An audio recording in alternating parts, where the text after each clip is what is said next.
म्हज्या भयणीनो आनी भावनो, जमीन तर बरी जावंक जाय जाल्यार आमी खूब तोकोस घेवचो पडटा.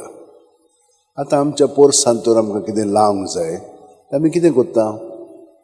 पयलीं वेतान तिजोर खणटा आनी जी पाडां आदली पळय आसात ती सगळीं काडटा. मागीर ती जमीन बरी भशेन तयार करता. तयार जाली की ना मागीर आनी कितें गोडेक शेण बीण हाडून तें मातशें बरें की लोपाक ती जमीन मातशी पिकाळ जावच्याक तिचो परामर्श करता, वय की ना. ही भाशेन आमचें जिवीत.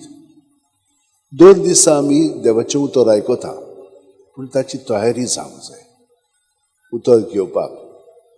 कशे भशेन आमी तयारी करता? प्रत्येक जाणांक हांवें तुमकां तरी हें सांगलां, रातची सकाळची तर तुमी सगळीं तुमची चिंतना भावना बरी वायट पळय कितें आसा तितली जेजूच्या नांवान भायर काडीत.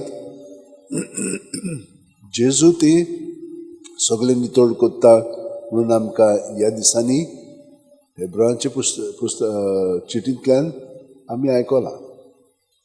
जेजूच्या नांवान तें सगळें सारकें नपयत जाता, सगळें वता आनी आमी जेजू सगळें आमचें जिवीत जियेता. हें ताणें आमकां स्पश्टपणे सांगलां. तर हे परी आमचें जिवीत आमी बरें तयार करता.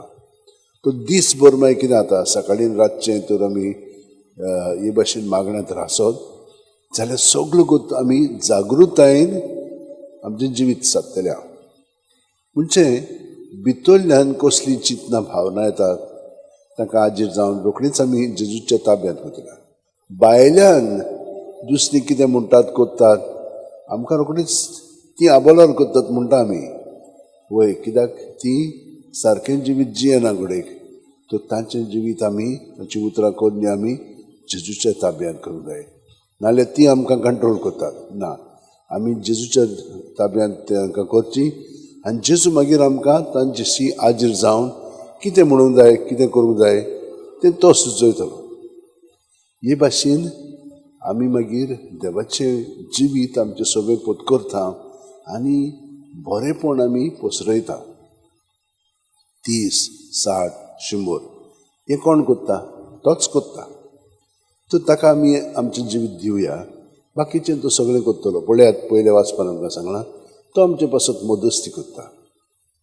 तो आमकां म्हणना हितून सगळ्या वायटा विघ्नांतली निवारता आनी आमचें जिवीत अदीक बरें करता. तर हें सगळें जावच्या आतां आमी आमचें जिवीत ताच्या ताब्यांत करया. सगळीं जाणां हात अशें वटेन धरया, दोळे बंद करया. प्रत्येक सुस्कारांत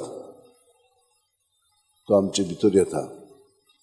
देवाचें उतर जेजू जावन आसा आनी ताच्याच उतरांतल्यान ताच्याच नांवांतल्यान आमी सगळीं आमचीं चिंतना उतरां कोणी आसा तितली ताच्या नांवान भायर काडया आनी ताच्या नांवान हें सगळें नितळ जातलें म्हणून ताणेंच आमकां कळीत केलेलें आसा.